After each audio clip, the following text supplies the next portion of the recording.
एक छोटे से गांव में एक धनी युवक विक्रम रहता था। विक्रम दिन भर बेवजह घूमता रहता था।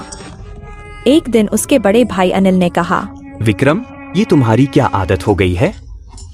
दिन भर यूं ही आवारा घूमते रहते हो। मैं तो बस थोड़ा सा घूमता हूँ भैया। विक्रम, तुम अब 21 साल के हो चुके हो। हमारा इतना बड़ा कपड़ों का व्यापार है, लेकिन तुम मेरे साथ दुकान पर क्यों नहीं बैठते? भैया, अभी मेरी खेलने कूदने की उम्र है। मेरा काम करने का बिल्कुल भी मन नहीं है। विक्रम, माँ और पिताजी के जाने के बाद तुम ही मेरी जिम्मेदारी हो। मैं नहीं चाहता कि तुम यूं ही आवारा घूमते रहो। कल को तुम्हारा विवाह भी करना है। तो भैया, सीधे सीधे क्यों नहीं कहते कि माँ और पिताजी के जाने के बाद मैं आपको बोझ लगने लगा हूँ? विक्रम, अपनी जुबान को लगाम दो।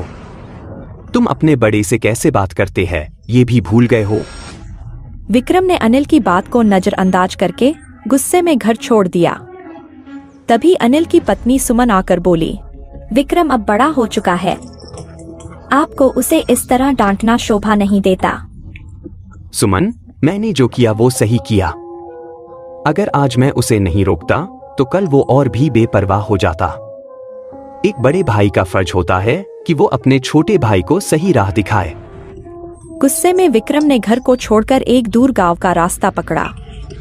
वह थकाहारा, भूखा प्यासा गांव की सीमा पर एक झोपड़ी के सामने बैठकर रोने लगा। उसे नहीं पता था कि उस झोपड़ी में गोपाल नाम का एक और युवक रहता था, जो उम्र में उसके बराबर था।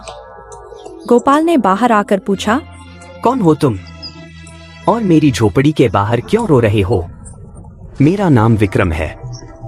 अगर तुम्हें मेरी यहाँ बैठने से दिक्कत है तो मैं कहीं और जाकर रो लेता हूँ। नहीं नहीं दोस्त, तुम अंदर आओ। लगता है घर से नाराज होकर आए हो। भूखे प्यासे भी लगते हो, चलो मैं तुम्हें खाना खिलाता हूँ। विक्रम ने झोपड़ी की ओर देखा तो गोपाल ने कहा, क्या देख रहे हो दोस्त? मेरी झोपड़ी की चिंता मत करो। मैं तुम्हें गांव के अच्छे ढाबे पर खाना खिलाऊंगा। तुम मुझे क्यों खाना खिलाना चाहते हो? मैं तो तुम्हें जानता भी नहीं, और नहीं तुम मुझे जानते हो। दोस्ती और इंसानियत का रिश्ता सबसे बड़ा होता है दोस्त। विक्रम ने गोपाल की आंखों में सच्चाई देखकर मुस्कुराते हुए कहा, ठीक है, चलो फिर। विक्रम और गोपाल साथ में ढाबे पर गए, खाना खाया और फिर दोनों दोस्त बन गए। विक्रम ने गोपाल से पूछा, तुम करते क्या हो गोपाल? कुछ नहीं दोस्त, जो भी छोटा मोटा काम मिल जाए कर लेता हूँ। मुझे देखकर लगता है कि तुम कोई चोरी करते हो। नहीं भाई, मैं छोटा मोटा काम करता हूँ, मजदूरी। क्या मैं भी तुम्हारे साथ मजदूरी कर सकता हूँ? तुम्हारे कपड़ों से लगता है कि तुम अमीर घर से हो। तुम्हारे हाथों को देखकर लगता है कि तुमने कभी कोई मेहनत नहीं की। भैया ने मुझे ताना मारता रहता था कि मैं काम नहीं कर सकता। अब मैं दिखाऊंगा कि मैं भी मेहनत कर सकता हूँ। उस दिन के बाद विक्रम और गोपाल साथ मजदूरी करने लगे।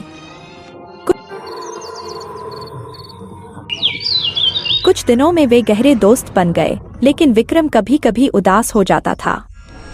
गोपाल ने एक दिन पूछा, विक्रम, तुम्हें घर की याद आती है ना? तो क्यों नहीं घर लौट जाते? मेरे परिवार वाले मुझे बिल्कुल भी प्यार नहीं करते। अगर करते होते तो मुझे ढूंढने आते। हाँ, ये बात तो सही बोल रहे हो यार, मुझे भी ऐसा ही लगता है। एक दिन विक्रम और गोपाल चाय पी रहे थे, तभी एक लग्जरी कार उनके पास आकर रुकी। उस कार में विक्रम का बड़ा भाई अनिल और भाभी सुमन बाहर निकले। विक्रम, तुम यहाँ हो। हमने तुम्हें कहाँ कहाँ नहीं ढूंढा। घर चलो। मैं घर नहीं जाऊंगा भैया। विक्रम, घर चलो, मैं तुम्हारी पसंद का खाना बनाऊंगी और तुम्हारा विवाह जया से कराऊंगी। विक्रम मुस्कुराया और गोपाल को बिना बताए कार में बैठकर चला गया। गोपाल को बहुत बुरा लगा, लेकिन उसने कुछ नहीं कहा। कुछ महीनों बाद गोपाल ने विक्रम को बहुत याद किया और उसके घर पहुंच गया। घर देखकर उसकी आंखें फटी रह गईं। विक्रम ने गोपाल को देखकर पूछा, कैसे हो गोपाल, मेरे दोस्त?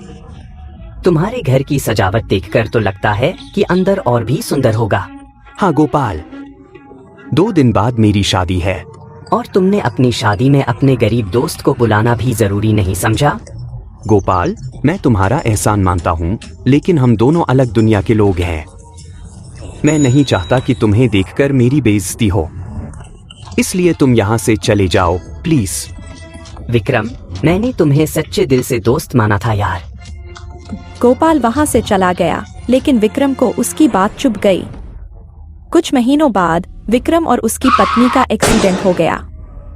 गोपाल ने विक्रम की जान बचाने के लिए अपनी किडनी दान कर दी, लेकिन विक्रम को गोपाल का यह बलिदान समझ नहीं आया और उसने उसे पैसे देने की पेशकश की। विक्रम, सच्चा दोस्त वो होता है जो पैसे की नहीं, दिल की कीमत समझे। गोपाल ने तुम्हें सच्चा दोस्त माना था। विक्रम फूट फूट कर रोने लगा और गोपाल को ढूंढने निकला, लेकिन गोपाल कहीं नहीं मिला। गोपाल विक्रम को सच्ची दोस्ती का मतलब सिखा के गया।